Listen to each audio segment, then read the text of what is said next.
And welcome, and thank you for joining us.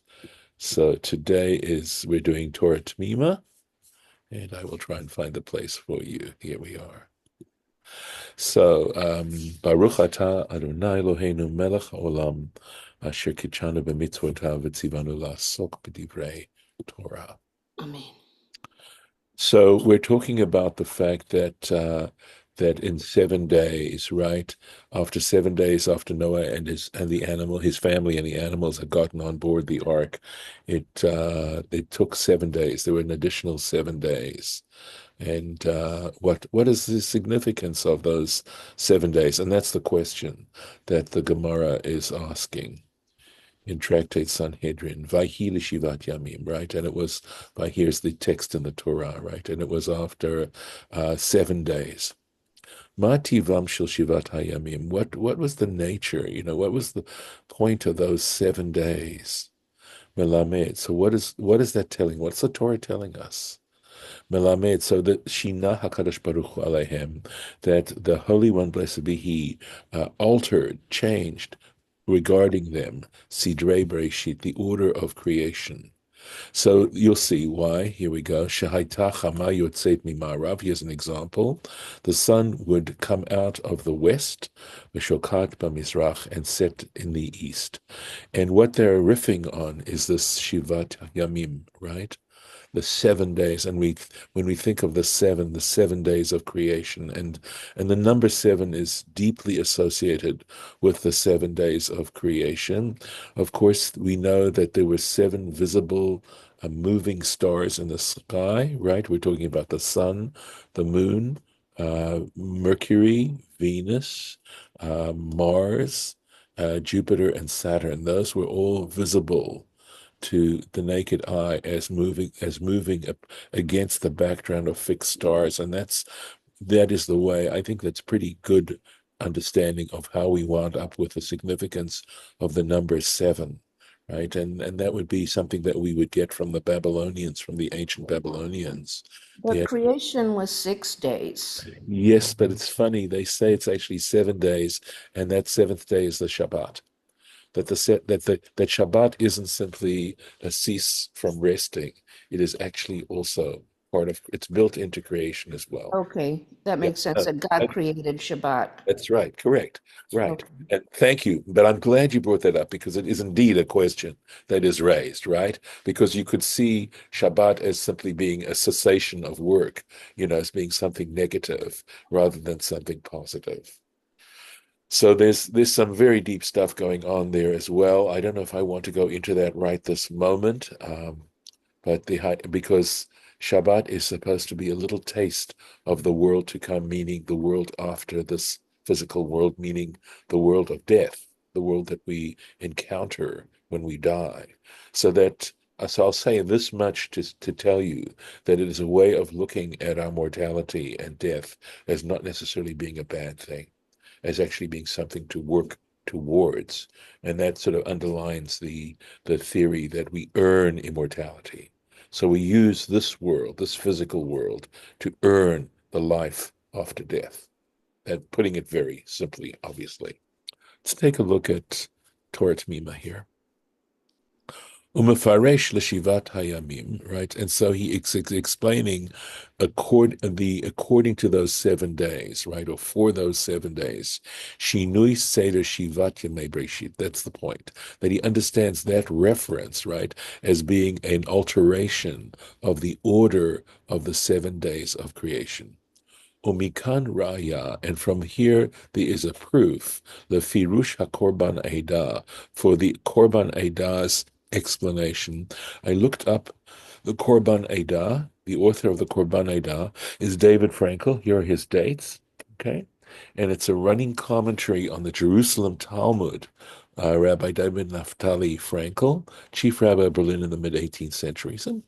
And of course, the Talmud Yerushalmi, as vast as the Talmud Bavli, the Babylonian Talmud is, on top of that, you've got the Talmud Yerushalmi, which unfortunately doesn't have a Rashi.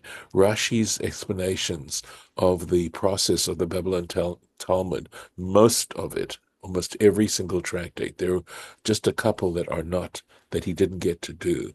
The fact that there's no such commentary for the Jerusalem Talmud, although they are commentaries, and here is an example, Korban Eda is one of those.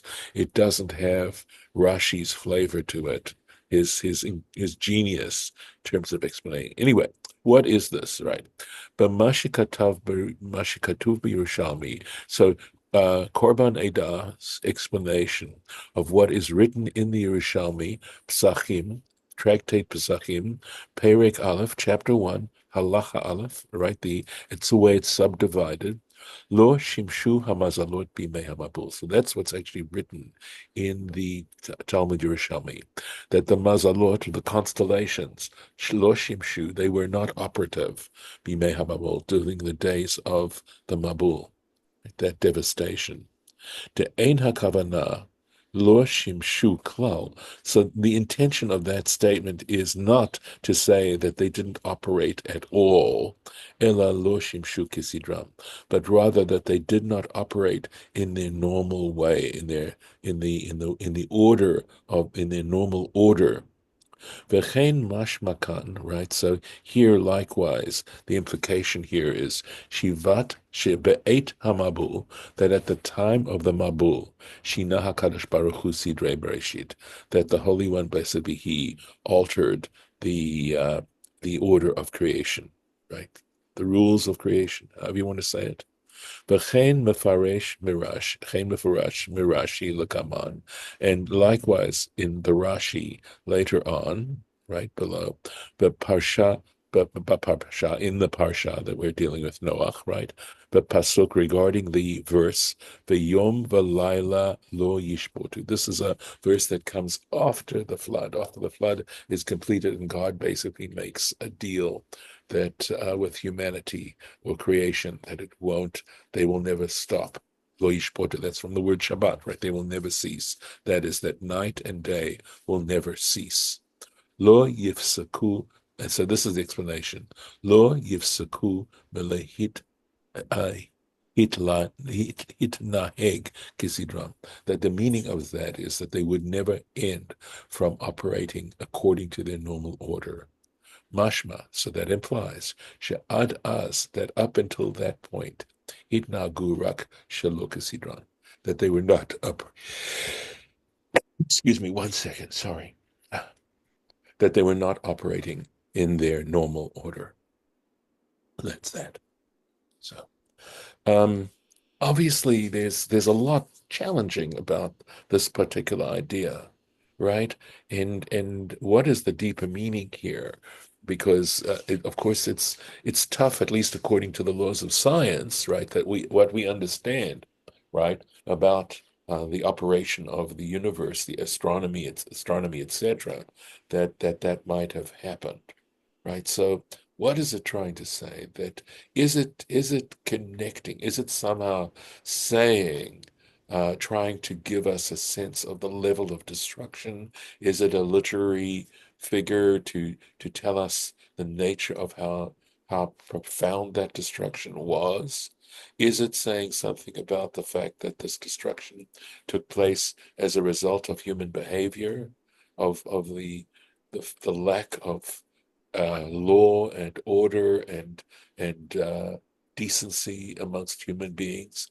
That is what the kinds of results that occur in that regard, and understanding it in relationship to how human beings relate to the universe, not necessarily the universe in and of itself, but rather how we relate to it. And that sort of goes back to my theory that what religion, the essence of religion, is the search for meaning, is the search for significance in relationship to the universe. What is our place here? How do we really understand our human place? And that every religion, in some regards, tries to answer that challenge, and that it's the most important challenge we can ask ourselves if life is to have any meaning whatsoever. So, okay, going on. Vihi Shivat Hayamim. So we're quoting again this from this verse.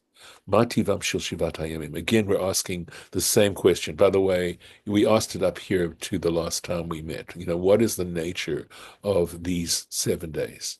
So, Shehit iman hakadosh baruch hu. Interesting that the Holy One, blessed be He, gave them a taste, caused them to have a taste, these 7 days, me'ein ha'olam haba, of the next world, right? Of the world beyond death. Kedei, in order, sheyedu ma tova shemanu mehem, so that they would understand what the good was that had been taken away from them, that they were not going to experience that. And that, of course, in some ways underlines what our discussion a little earlier on.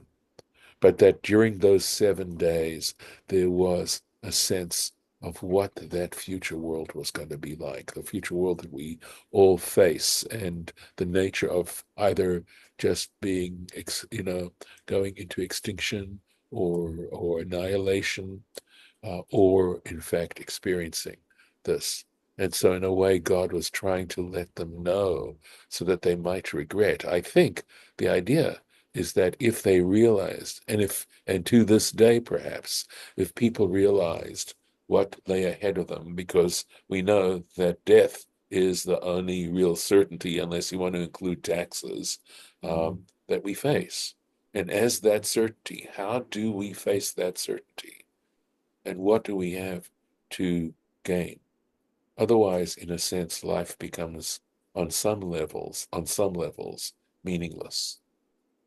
So being able to contemplate and think deeply about what life is regarding the fact that we are mortal is a very important part. And my sense is that one of the reasons why, and this is actually borne out by some of the discussion that we've had regarding Torah Temimah, is that we've been able to accomplish such a high level of comfort because of technology and other aspects of life, that we hold onto life more, we give it more value, and a different kind of value in terms of pleasure rather than in terms of the way the Torah, I believe, is trying to teach us, and those values. And it's not that we shouldn't enjoy life. Yes, that's very important to know. But what is the nature of that enjoyment, right? Where is that? And is that the purpose of life? And it is not.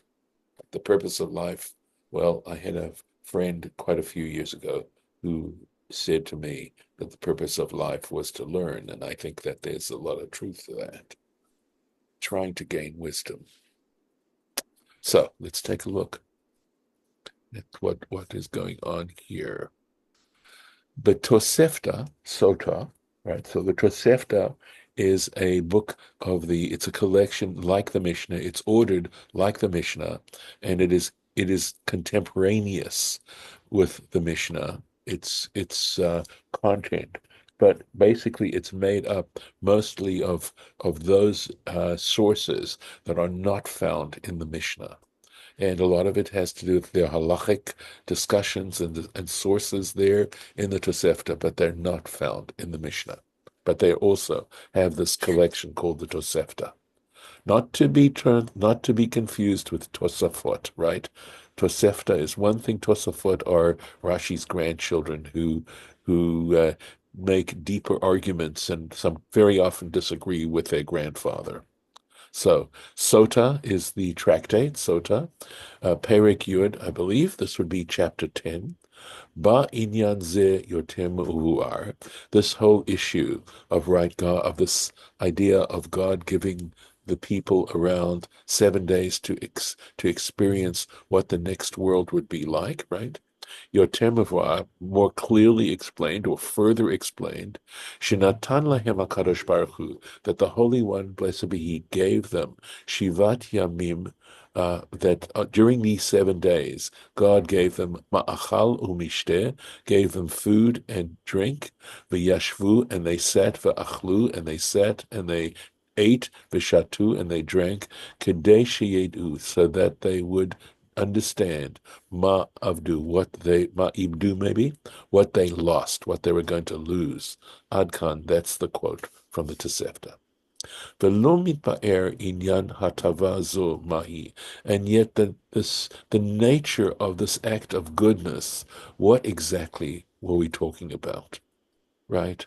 So, if Shalomar, and one could say, Al pi mand b'amar b'ta'anit, so we could say, with reference to what is stated in Tractate Ta'anit, and this is chapter 26, Aleph, Mishnah 1, the Anshe Mishmar, that the men of the watch, Sheba Mikdash, in the temple, so the temple, the service in the temple was divided into watches, right? Lo hayu mitanin b'chad v'shabbat. They would not fast on the first day of the week. Kedei, so that shelo yetzu mimenucha v'oneg, so that they would not go out from rest and enjoyment, letzar, to pain or grief, v'ta'anit, and fasting. In other words, the enjoyment they experienced on the Shabbat would feel heightened were they to fast on Sunday, because they'd be going out of something that was so enjoyable, the spiritual and physical pleasures of Shabbat, right, into something like this.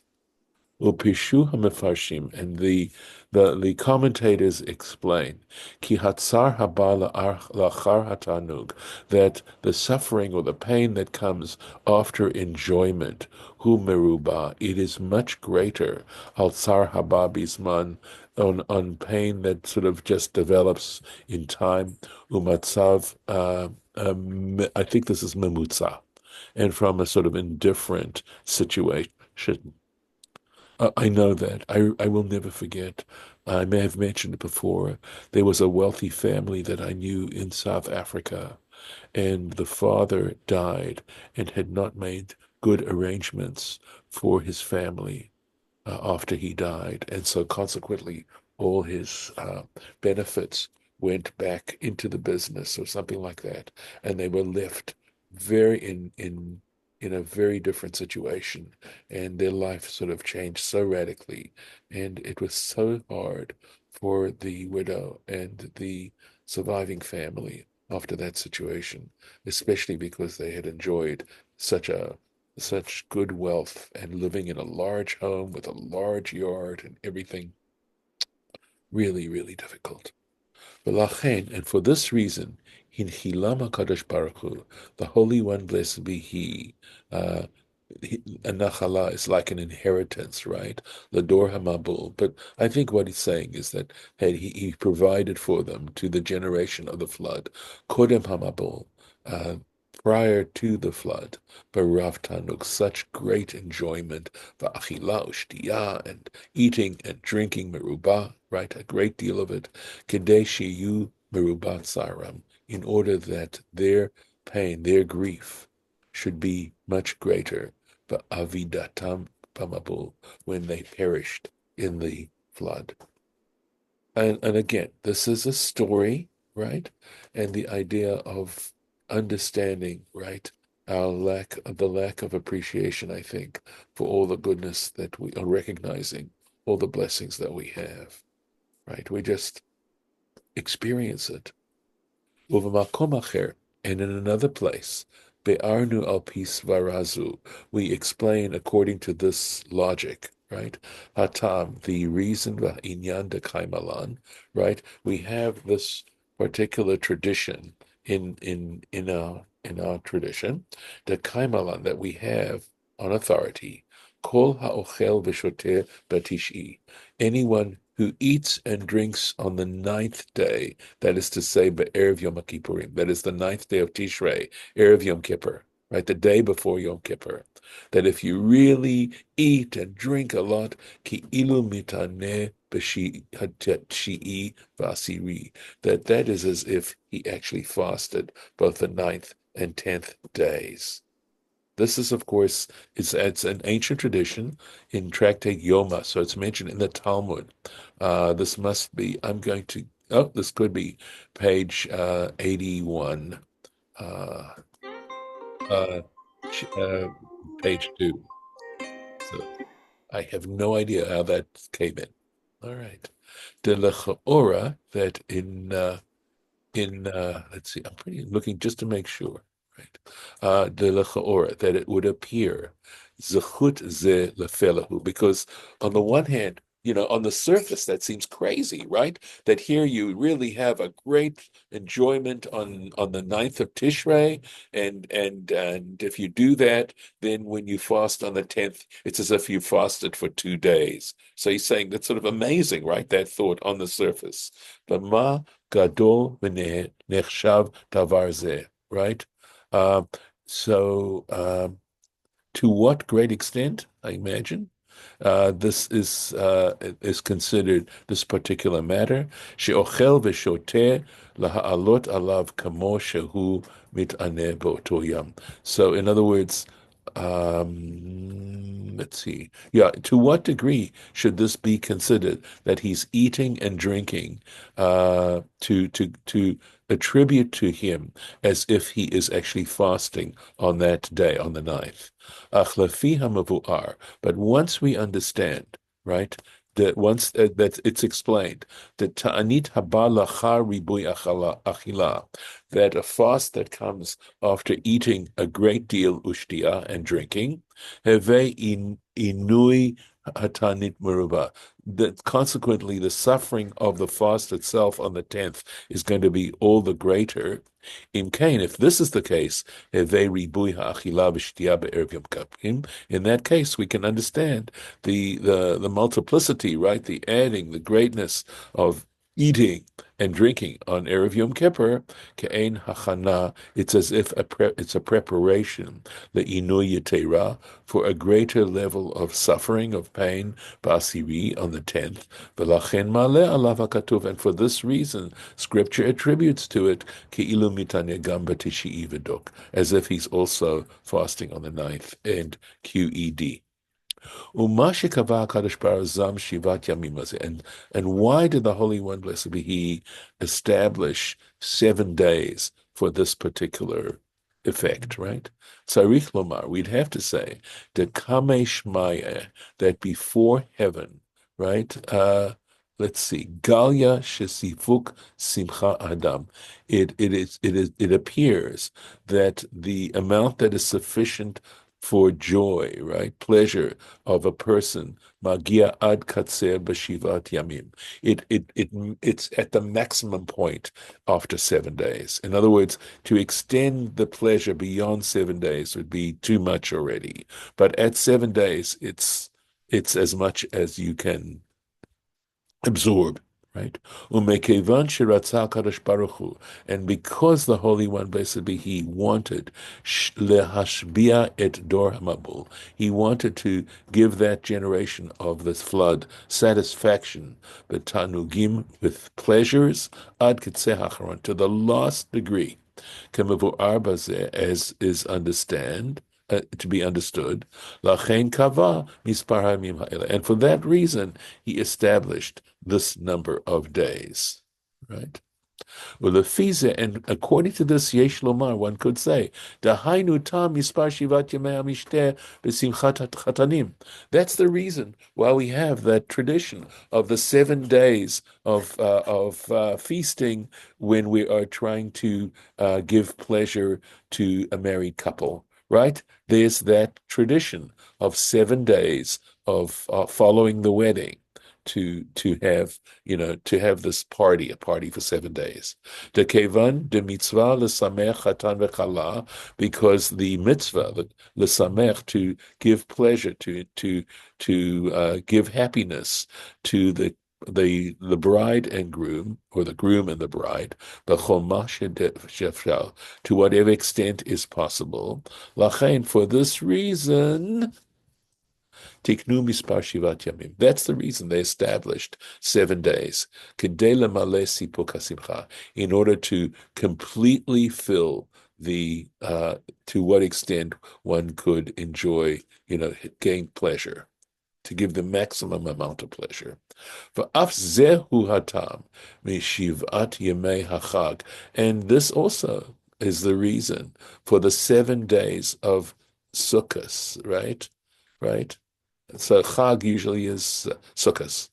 Shemitzvah lismoch bahem simcha yetera, because one is supposed to enjoy and experience greater happiness to the maximum amount. V'chein yesh lahasmich al pi zeh tam u'mispar shivat yemei avilut. And that's the reason, also, according to this, the reason for the number of the 7 days of mourning. Al Piakatuv. And this is based on scripture, on what is written in Amos chapter 8. V'hafachti chagechem la'evel. It says, I will overturn your festivals into mourning. Uveshoftim Yudalad, and in the book of Judges, chapter 14, Vatevk alav shivat hayamim, asher haya lahem hamishteh, and he mourned, or he cried regarding him, right? He cried over him the 7 days which they were supposed to have their feast. Umevuar, so we understand, it becomes clarified. Dezel umatze nikba'u, that one to resemble the other were established, right? B'lachein, and for this reason, kamo shelo yisba ha'adam de sipuk simchato, in order that a person shouldn't should I mean, yeah, what I think he's trying to say is that the person should not be able to completely enjoy the maximum amount of his joy, but mishivat and the fact that a person doesn't get the maximum amount of enjoyment in less than that. Kach lo yafig aveloto. Likewise, his mourning will not dissipate, but pachot mishivat yamim, in less than 7 days, medok, etc.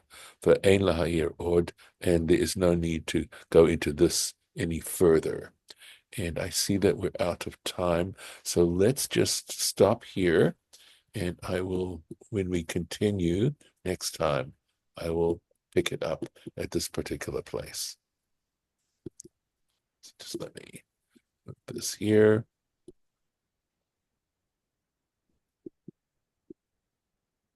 Okay, let me stop the share. Any thoughts, any comments on what we've done right now for the record? Okay.